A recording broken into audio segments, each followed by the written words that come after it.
Arrivé à la présidence du Nîmes Olympique en 2016, Rania Saf détonne dans le monde du football professionnel. Depuis 2017, le président des Crocos a une idée fixe, construire un nouveau stade adossé à un quartier tous deux propriété de sa société privée. Ultramoderne et optimisant chaque mètre carré de béton, l'enceinte sera louée au club sous forme d'un bail commercial, garantissant à ce dernier des revenus censés lui permettre de se pérenniser dans le top 30 du football français. D'ici là, l'heure est aux économies. Le Nîmes Olympique dispose d'un organigramme très léger pour un club professionnel et son président a renoncé à l'agrément du centre de formation à la dernière intersaison. Quant à lui, Rania Saf cristallise bien des crispations de par son attitude et sa propension à utiliser le clash et la menace. Dernier rebondissement ce mercredi, à l'occasion de la réunion publique de clôture de la concertation, le président nîmois annonce que l'ensemble des parkings du nouveau stade seront payants et que le supporter pourrait ne pas bénéficier d'abonnement s'ils ne se tiennent pas à Zaccaro. Alors, Rania Saf, visionnaire ou mercenaire, on en discute ce soir dans le débat de Bonsoir le Gard. Bonsoir Antoine Soli. Bonsoir. Merci beaucoup d'être avec nous sur le plateau de Bonsoir le Gard. On va le dire, vous êtes l'ancien actionnaire du Nîmes Olympique à l'époque de votre société Catavana, c'est bien ça? Oui, absolument, oui.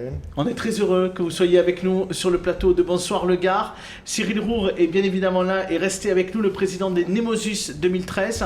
Ça va Cyril, tout va bien? Bonsoir, ça va, oui, très bien. Merci d'avoir accepté d'être avec nous aussi sur le plateau de Bonsoir le Gard pour débattre du sujet de ce soir et du débat de ce soir. Et puis notre invité René Girard est gentiment resté également avec nous pour évoquer ce débat. Je vais donner tout de suite la parole à Boris Boutet, notre journaliste qui est avec nous. Boris, pour peut-être ouvrir le débat? Oui, peut-être par une question très simple, peut-être pour Antoine, vu qu'il vient d'arriver, pour bisuter immédiatement. La concertation préalable au projet de nouveau stade vient de s'achever hier soir à minuit. Est-ce que ce nouveau stade, ce projet porté par Rania Saf est une chance pour le Nîmes Olympique? Est-ce que c'est une opportunité pour voir le club progresser?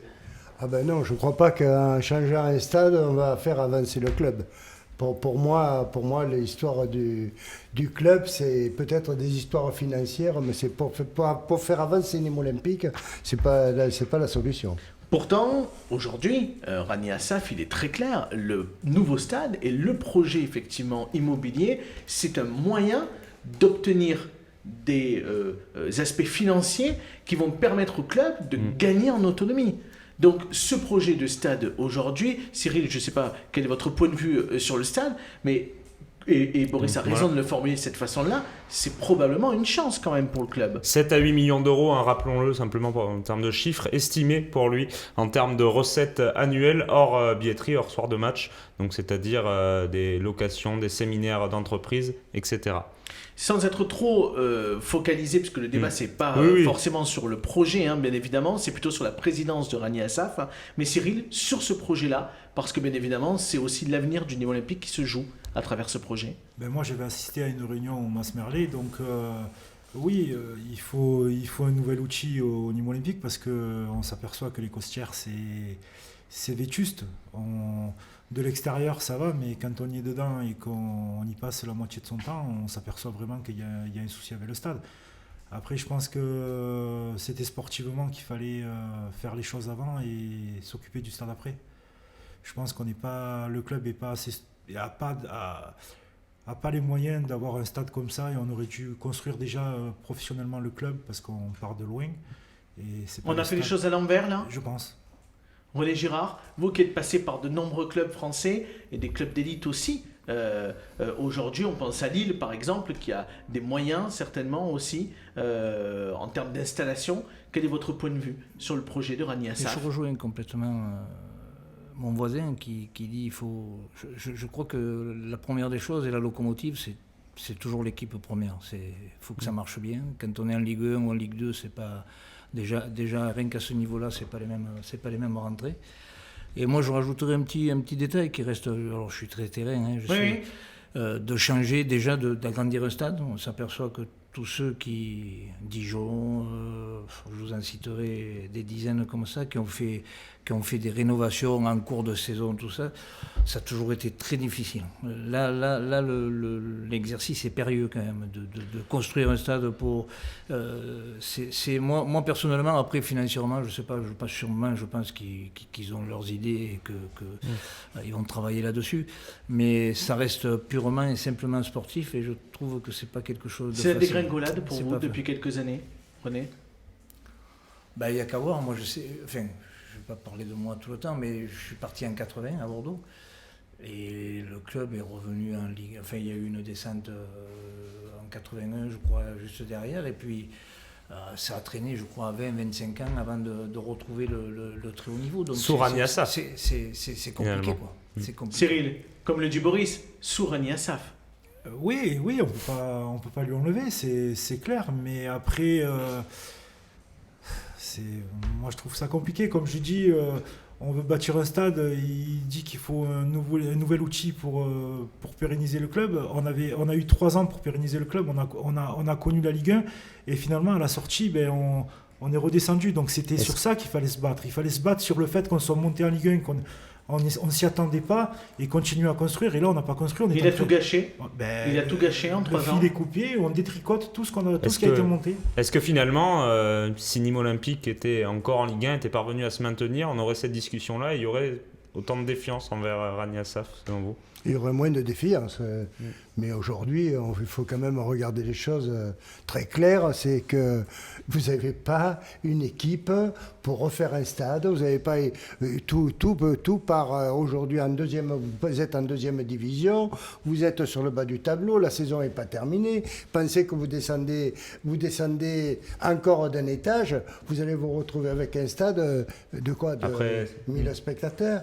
Sur le plan sportif, on sait que ça va très vite. On ne peut pas se baser que sur l'aspect sportif et les résultats d'une semaine ou d'un mois pour faire un projet. Après, il y a une réalité, Antoine, que vous exprimez qui est là. C'est vrai qu'aujourd'hui, l'affluence en Ligue 2, elle est catastrophique. Aujourd'hui, au stade des Costières, on ne va pas se raconter d'histoire. Même en national, on avait plus de monde. En national, vous aviez plus de monde. Moi, j'arrive de Bastia. Le dernier match Bastia, on avait 9000 spectateurs. Et c'est le chat qui se mord la queue. S'il n'y a personne, ça encourage peut-être pas les joueurs non plus de se défoncer sur le terrain. Je rajouterais juste qu'en national, tu fais du monde, mais tu joues à la montée. Et dans l'engouement du public, des supporters, tout ça, d'être devant et de jouer quelque chose, c'est important. Est-ce qu'aujourd'hui, le problème au Nîmes Olympique, au-delà de l'aspect sportif, au-delà du projet, effectivement, qui globalement fait l'unanimité, parce qu'il y a bien évidemment des gens qui contestent un peu ce projet de stade, mais globalement on ne les a pas entendus pendant la concertation, il n'y a personne qui est allé aux réunions, aux ateliers, donc c'est toujours un peu la même chose, les gens critiquent peut-être un peu par derrière, et puis par devant, personne n'est capable de faire la démonstration que ce projet ne tient pas la route. Ça veut dire donc qu'il tient probablement la route. Mais ce qui par contre est plus intéressant, c'est sur l'attitude de Rania Assaf. Est-ce qu'aujourd'hui c'est pas ça qui crée de la défiance aussi, et qui fait que les supporters, alors bien évidemment, pas les Nemosus, pas les Gladiators, mais est-ce qu'à un moment donné, des supporters qui avaient l'habitude d'aller au stade, ils se disent aujourd'hui, non, ça suffit, quoi. On n'a plus envie d'aller payer pour aller les voir parce que ça rentre dans les caisses de Rania Assaf. On dit, c'est un garçon qui est là pour faire de l'argent. De notre temps, moi, j'ai jamais entendu que Soli était... René le sait, que Soli, il était là pour faire de l'argent. J'en ai pris un peu, mais pas beaucoup. Est-ce que le football, c'est vraiment le meilleur moyen pour faire de l'argent quand on est multimillionnaire comme lui ? J'en suis pas certain. Quand vous investissez 230 millions, vous ne les investissez pas pour rien. C'est pas lui qui... Enfin, il aurait pu faire un investissement ailleurs qui aurait été certainement plus simple, qui aurait suscité moins d'opposition. Attendez, c'est pour moi, s'il n'est pas allé ailleurs, c'est qu'il fallait qu'il fasse à Nîmes. Ça a été un petit peu l'argument d'ailleurs qu'il nous a donné lors de cette conférence de presse du nouveau stade, que justement en fait ce projet immobilier, voilà, s'il voulait vraiment être sûr de faire de l'argent, il prendrait peut-être pas autant de risques. C'est ce qu'il nous avait dit. Moi, je veux revenir sur ce que M. Soli a dit au niveau des places gratuites, au niveau du bénévolat et des joueurs qui ont fait le Nîmes Olympique, parce que là, on parle des joueurs qui ont fait le Nîmes Olympique. Je crois qu'on doit être le seul club en France où les bénévoles et les anciens joueurs payent leur place. Non, mais ma réflexion tout à l'heure, juste Cyril, pour être clair, c'est que souvent, malheureusement, on dit « Ah, mais les anciens se plaignent parce qu'on leur offre plus des places comme avant. » Et je voudrais juste dire que les anciens, leur considération qu'on doit avoir pour eux, c'est pas une histoire que d'argent et de sortir 10 ou 15 balles pour une place. Voilà, moi je pense pas que les joueurs se plaignent, mais ce que je voulais dire, c'est que dans tous les clubs de France et de Navarre, que ce soit au niveau amateur, au niveau professionnel, tous les éducateurs rentrent gratuitement au stade. Moi, j'ai joué à l'Odin, j'ai entraîné à l'Odin, je ne payais pas ma place à l'Odin. Et les gens payaient leur place.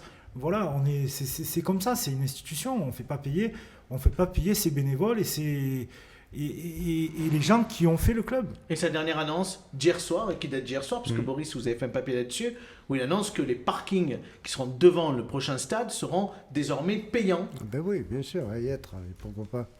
C'est ce qui se fait un petit peu dans les stades modernes, mais c'est vrai que ça va être une nouveauté à Nîmes. Pour jouer, quand même. Est-ce que quand même on peut se poser la question ce soir de se dire que finalement Rania Assaf il continue à avancer et à imposer ses choix parce qu'en fait il n'y a aucune résistance à Nîmes. Est-ce qu'on peut le dire ce soir qu'en fait à Nîmes il y a, à part les supporters, il n'y a aucune résistance. Absolument. Tout le monde est d'accord. Ou en tout cas personne ne dit rien. Et qui ne dit rien consent. Non, absolument, exactement je suis d'accord avec vous. Moi, j'ai fait un post encore hier. Monsieur Assaf passe. Alors, il passe même pas en force. Il réussit tout ce qu'il fait. Il n'y a personne qui essaye de le remettre dans le rocher. En fait, il avance tout seul et tout le monde dit oui. Ceux qui se sont frottés à lui se sont quand même cassés les dents. On pense ou se sont retrouvés au tribunal. On pense notamment à l'association l'été dernier. Yannick Léran, effectivement. Voilà, ou même les associations de supporters qui ont été... ou la mairie même qui est montée au créneau et qui finalement a rétropédalé. Les associations de supporters, elles peuvent pas forcément tout faire... elle seule, finalement, est-ce qu'il n'est pas plus fort que tout le monde à ce jeu-là ? Si, il doit être très fort. René Girard ? Ouais, non. Vous êtes passé déjà dans des clubs où il y avait des présidents comme ça qui étaient contestés, qui faisaient l'unanimité contre eux, qui avaient mauvaise presse. Le football, c'est à Nantes. À Nantes, j'imagine que c'était terrible. On a vécu des moments très, très chauds, vraiment, avec le public et le président actuel. C'était très compliqué. Mais bon... Faut reconnaître, c'est lui qui amène l'argent, c'est lui qui fait les efforts, et je crois que vous avez cité des choses, c'est que la municipalité est derrière, il n'y a personne qui dit rien, aujourd'hui ça avance tout seul, donc que dire. Mais je crois qu'il y a une chose qui allez, on dit qu'on est des vieux cons, peut-être, là je l'assume, mais Nîmes Olympique, c'est Nîmes Olympique, il faut savoir un petit peu... Nîmes Olympique, c'est pas Montpellier. Nîmes Olympique, c'est pas Saint-Étienne. Il y a un maillot rouge. Moi, j'ai toujours dit, c'était quand les gens, et je peux vous assurer, c'est vrai. Aujourd'hui, quand je rencontre d'anciens joueurs, Bernard Lacombe, des joueurs qui sont venus jouer à Jean-Bouin, je peux vous dire qu'ils étaient comme ça. C'est-à-dire qu'il y avait quelque chose qui se passait. Une âme. Il y avait une âme. Alors. Quand je reviens pour payer les places, quand on a André Kabyle qui a 80 ans, quand on sait ce qu'il a fait pour le football gardois, ni moi en particulier, je m'excuse. Bon, c'est des détails, c'est des petites choses, mais qui pour moi sont importants au niveau du collectif. Pour la dernière partie, oui, je vous en prie, vous voulez dire quelque chose, Antoine ? Au niveau d'un club, c'est très important, c'est tout un ensemble, un club, c'est un groupe de personnes qui veulent avancer. Nîmes Olympique, c'est pas Montpellier, c'est pas Nîmes Olympique, c'est Nîmes Olympique. Il y a une âme à Nîmes Olympique et voilà, c'est ça. Avant de terminer le débat, on va poser la question aussi pour terminer. Est-ce qu'il y a une alternative à Rania Assaf ? Est-ce que Nîmes Olympique peut espérer peut-être se passer de Rania Assaf dans les prochaines années, au-delà de ce projet sportif ? Mais juste avant, Boris, vous avez recueilli des réactions de supporters que vous avez eu au téléphone cet après-midi, je crois. Oui, on a échangé par message, des supporters qui, eux, croient sont encore, plutôt favorables qui, à eux, Rania croient Assaf encore à son à son projet. Donc, malheureusement, ils n'ont pas pu venir sur le plateau, sinon ça aurait été intéressant d'avoir peut-être un contradictoire. Voilà, donc certains, voilà, Julien par exemple qui nous dit que dans le foot moderne, on ne peut pas vivre sans argent, que le fantasme des joueurs locaux qui jouent pour un SMIC et un emploi à la mairie, c'est terminé, c'est révolu. Asaf est le seul à avoir présenté un projet pour le club. Certes, il a une vision du foot adaptée à la période actuelle qui n'est peut-être pas très sexy et qui ne fait pas rêver une partie du public, mais on ne peut pas vivre dans le passé éternellement, et force est de constater que les résultats ont prouvé que l'ancien modèle ne marchait plus et qu'il faut passer à autre chose. Même si le nouveau modèle, on est quand même aux portes du national, hein, à presque mi-parcours. Hein. Pour le moment, c'est vrai que donc on est en train de revenir à l'ancien modèle. Pour l'instant, je sais pas s'il va y avoir un retour en arrière. En tout cas, voilà, lui, c'était un bilan global sur l'ensemble des clubs français. Une autre réaction, plus autour d'un autre supporter. J'ai pas son prénom. En tout cas, il souligne le nouvel élan porté par ce projet de nouveau stade. Il estime que ce projet qui générera des revenus est une sécurité non négligeable à notre époque, à une époque où les droits télé sont fragiles. On peut pas se baser que sur les transferts. Et il souligne aussi que c'est avant tout un projet pour les générations futures et que c'est un stade qui va se construire pour 40 ou 50 ans. Parfait. Boris, on va aussi écouter ces quelques réactions qu'on a récupérées dans la journée. C'est Sacha Virga qui ne fait pas qu'être sur notre plateau. J'allais vous le rappeler. Ne vous inquiétez pas, Sacha. Je me suis inquiété de ne pas voir ma vidéo passer. Ne vous inquiétez pas. En plus de venir faire une chronique en fin d'émission, en plus de réagir comme ça à plusieurs moments dans les débats et les interviews, Sacha, le reste de la journée, il va quand même un peu dehors faire des reportages terrain. Et donc, il est allé voir 3 supporters. Je voudrais répondre quand même un petit peu. Juste avant qu'on regarde, je vous en prie, René. C'est bien beau de dire, c'est vrai que moi je ne discute pas ce qui est fait, et comment c'est fait et comment ça doit être fait. Mais je reviens à ce qu'on a dit, c'est que la locomotive, c'est quand même l'équipe première. Et quand tu as la chance de remonter, de faire le plus difficile, tout ça, c'est quoi le principal? C'est de conserver tes joueurs, c'est d'apporter un plus, c'est de faire le nécessaire. Tu les as.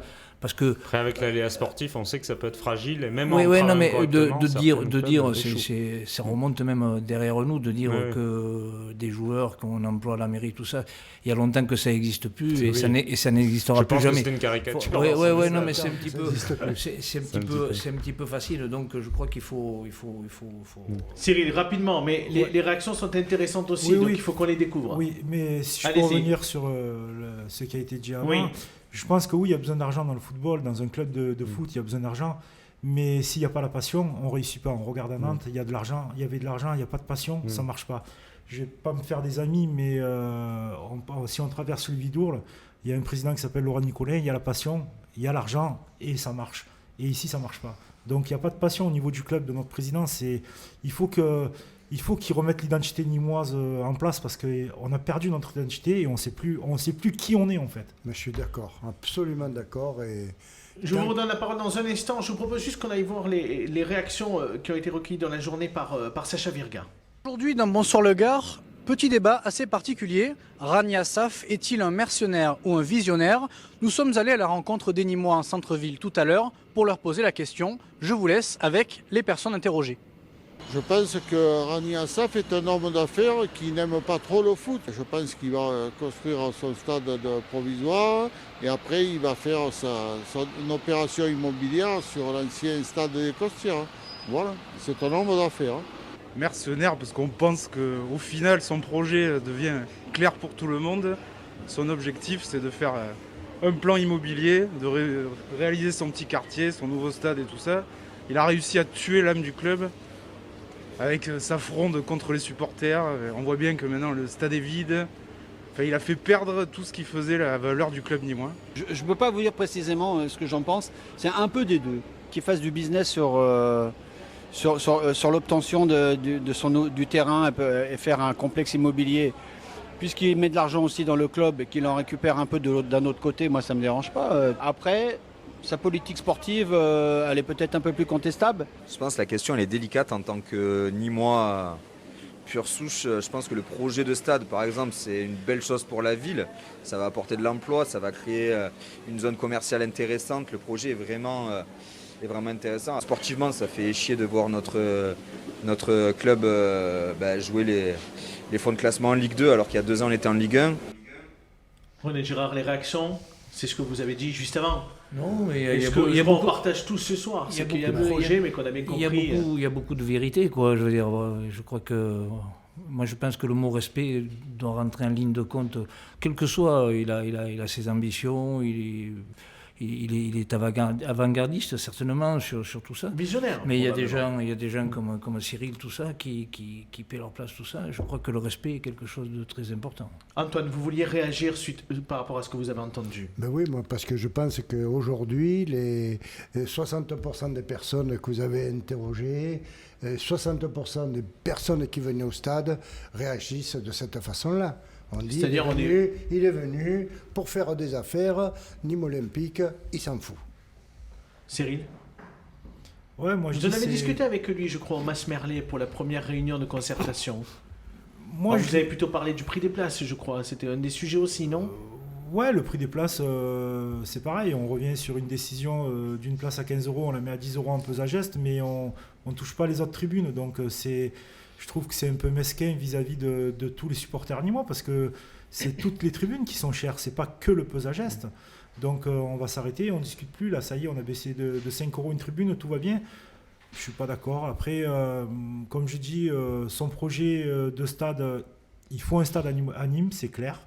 Je nie pas la chose, mais il faut qu'il pense avant au Nîmes Olympique et à l'identité. Et in fine, donc, est-ce qu'on ne pourrait pas lui laisser son projet? Le projet est lancé, tout est accepté. Je crois que le stade provisoire va sortir de terre. Après, il va y avoir la démolition du stade des Costières. Finalement, qui vendent le club? A priori, il y a eu des propositions, pas qu'une, parce qu'on a entendu, la proposition de celui des McDonald's. Il y en a plusieurs de propositions, il n'y en a pas qu'une, c'est impossible. Quand on voit les clubs qui veulent être rachetés. Jean-Louis Cazot a mis de longues années quand même à trouver un repreneur. Ouais, mais on n'était peut-être pas dans le même contexte. Là, on est dans un contexte où on a fait 3 saisons de Ligue 1, on surfait sur la vague et on a tout, je dis bien, on a tout décousu. On pouvait se servir de ça et on a décousu le club. Voilà, il n'y a plus rien. Le fanion n'est plus sur le club. Un dernier mot à René Girard pour clôturer ce débat. Moi, je pense que c'est difficile de couper en deux, quoi. Je veux dire, il s'est battu pour avoir un projet qui sorte de terre. Il est en train de sortir. Je crois que c'est un projet qui va avec le football. Après, tout ce qui a été dit reste dit, hein, mais c'est pas gagné, quoi. Merci beaucoup, messieurs, d'avoir été avec nous dans ce débat ce soir sur le plateau de Bonsoir le Gard.